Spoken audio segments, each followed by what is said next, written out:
Bom dia, minha gente. Vou passar algumas informações para você sobre a guerra entre Rússia e Ucrânia. A, Na verdade, o correto é se falar que a coisa não é assim. Quem não está entendendo muito o que está acontecendo e as implicações de tudo isso. Então, um vídeo sem edição, sem roteiro, mas eu vou trazer as informações que eu acompanhei, né, ao longo da noite. Ok? Então vamos à notícia. E estou certo que vocês vão gostar. O que aconteceu foi uma surpresa para a grande parte do planeta, ok? Porque até então todo mundo, os Estados Unidos já havia alertando, né, que a posição da Rússia ali era de um ataque iminente à Ucrânia. E o que a gente pensava que poderia acontecer é que a Rússia realmente entrasse na parte leste da Ucrânia, que são as províncias Lugansk e Donetsk, e a região do Donbass, no oeste da Ucrânia. Isso porque em 2014 aconteceu algo um pouco semelhante. Em 2014, a Rússia, aos poucos, foi detectando, indagando que as pessoas que vivem na Crimeia, onde a maioria das pessoas que vivem nas Crimeias são russos. A Crimeia é aquela península da Ucrânia que dá acesso ao Mar Negro. E visto isso, houve ali uma tentativa na época da Ucrânia entrar na União Europeia, e o presidente da Ucrânia na época, que era o Viktor Yanukovych, ele acabou não querendo entrar mais na União Europeia e se aproximando do Vladimir Putin, falando de maneira mais simples. O que houve? A população fez uma manifestação e na época do parlamento tirou o Viktor Yanukovych da presidência, e o próprio presidente, ele alegou que ocorreu um golpe em relação a ele. Nesse momento, houve uma troca de presidente na Ucrânia, e o Vladimir Putin, da Rússia, ele alegou que os russos que viviam na Ucrânia, que estão concentrados principalmente no leste da Ucrânia, nessa região de Donbass que eu falei há pouco, e na Crimeia, estavam sob ameaça. Então, nesse momento, usando como pretexto, a Rússia aos poucos foi mandando alguns soldados para a região da Crimeia, onde ocorreu um referendo, e a Crimeia, no plebiscito Crimeia, se separou da Ucrânia por conta própria e se uniu à Rússia, o que não foi aceito pela Ucrânia e não foi visto com bons olhos pela União Europeia e também pelos Estados Unidos, pela maior parte dos países ocidentais. Aí o que aconteceu agora? A Rússia começou a posicionar tropas na região próximas fronteiras da Ucrânia e também na Bielorrússia, para fazer exercícios militares.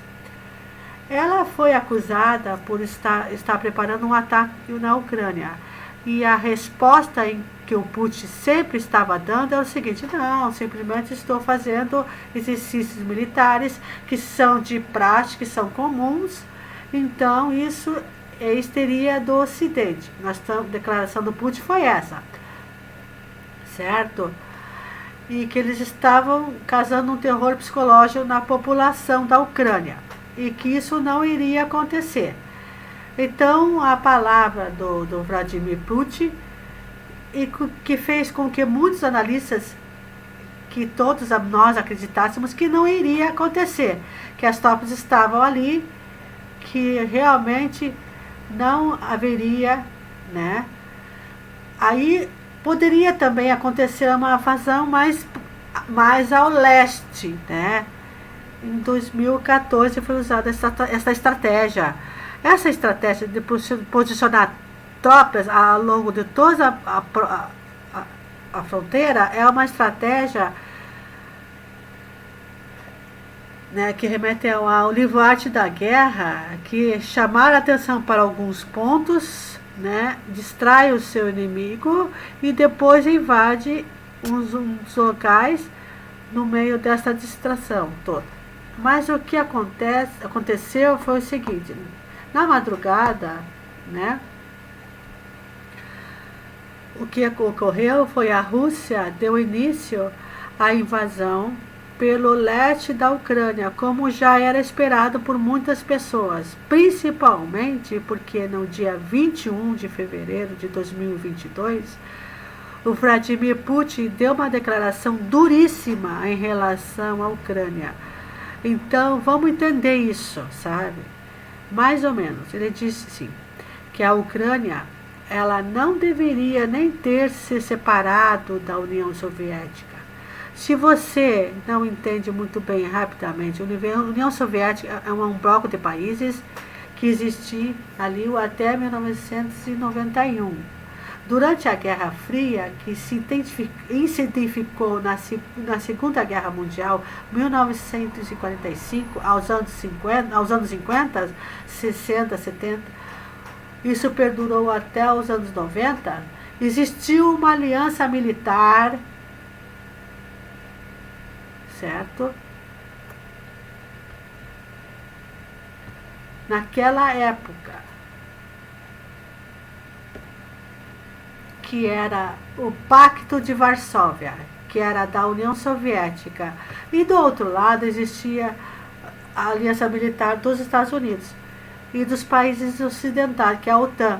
E a OTAN, ela foi criando uns artigos de proteção ali, protocolos, que é o artigo 4º, o artigo 5.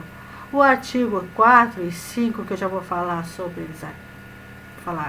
eles envolvem a proteção dos países membros da OTAN em caso de ameaça. E o que acontece? A Ucrânia recentemente manifestando interesse para participar da OTAN. Já havia, desde 2014, como eu falei para vocês, uma ideia de que ela entrasse na União Europeia. E agora, com essa tentativa de entrada da Ucrânia na OTAN, o Vladimir Putin usou isso para intensificar o posicionamento dele na região de fronteira, como já havia dito para vocês, alegando, por exemplo, que se caso a Ucrânia resolvesse fazer parte da OTAN, efetivamente, ela se tornaria uma ameaça para o território russo. E uma das coisas que ele exigiu alguns meses atrás, de 2021, em 2022, que ficou mais agressivo, né? Mais tenso. Ele exigiu foi que a Ucrânia assinasse, a OTAN assinasse um documento garantindo que a Ucrânia não entraria na OTAN, porque ela nem poderia, né? Não, ela nem poderia, certo? Porque a OTAN aí também tem uma historinha aí, né? Então, que acontecesse. E também o Putin estava constantemente alegando que os acordos de Minsk, que foram acordos lá em 2014 ou 2015, por conta do conflito que eu já contei para vocês na Crimeia, não estavam sendo respeitados pelo lado da Ucrânia e pelo lado dos países ocidentais, porque eles diziam que aquela região separatista, Donbás, que eu já falei algumas vezes, né, onde tem principalmente a segunda maior cidade da Ucrânia, a maior concentração populacional do Donetsk, o que acontece ali? Eles deveriam ter mais autonomia, segundo o acordo que foi assinado lá atrás. E não foi o que aconteceu, segundo o Putin. Então, isso passou a dar legitimidade, né, para defender a maioria dos russos que estão na Ucrânia, ok? Ele está defendendo os seus russos, né? Então, o cidadão russo defendeu o cidadão russo que mora na Ucrânia. Vocês entenderam?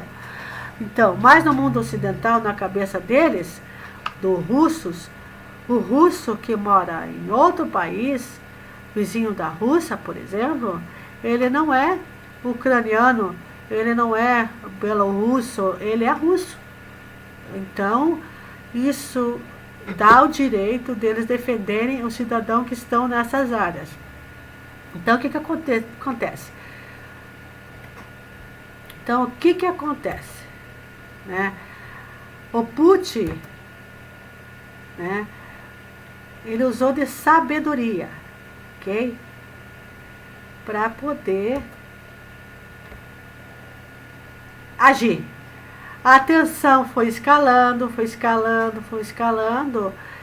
e o presidente da Ucrânia, o Zelensky, eles deu algumas declarações no sentido que precisaria de apoio da OTAN, dos países ocidentais, e o presidente Biden, olha, a Rússia vai invadir a Ucrânia.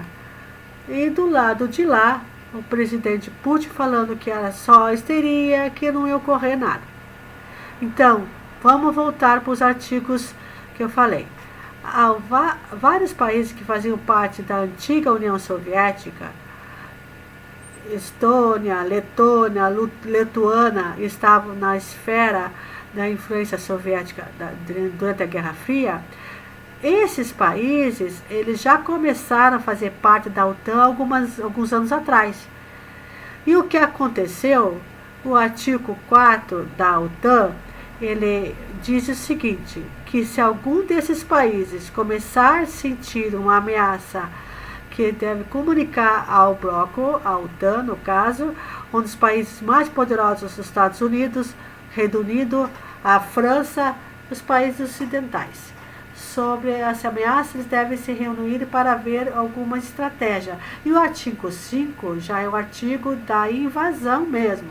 Se algum desses países for invadido, o mundo ocidental, dos países da OTAN, devem se unir e vão lá defender esse país. E por que eles não fazem isso com a Ucrânia? Porque a Ucrânia não faz parte da OTAN, entendeu? Como eu falei para vocês. O que aconteceu nessa madrugada? As tropas russas, elas começaram a entrar pelo leste da Ucrânia, o que já era esperado. Muitos russos haviam deixado essa região alguns dias atrás, porque o presidente da Rússia, ele falou que essas pessoas poderiam refugiar em território russo, já que elas estavam sendo atacadas pela Ucrânia.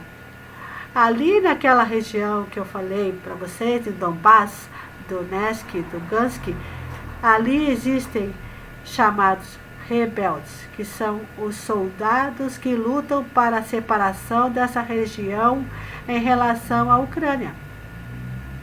E a Ucrânia acusa que no meio desses soldados, na verdade, existem soldados russos que estão ali disfarçados, usando a pena como pretexto para poder inflamar essa situação e para fazer com que essa região se separe, ou seja, a Ucrânia perderia território. Outra coisa importante de salientar em tudo isso é que quando começa a invasão naquela região, muitos russos já tinham deixado a Ucrânia em direção à Rússia, e também a Rússia começou a invasão por outros flancos. Isso que particularmente eu fiquei surpresa. Vocês devem ter visto, que estão mais atentos, vários vídeos mostrando tanques de guerra russo, vários ataques de mísseis da Rússia em vários locais dentro da Ucrânia.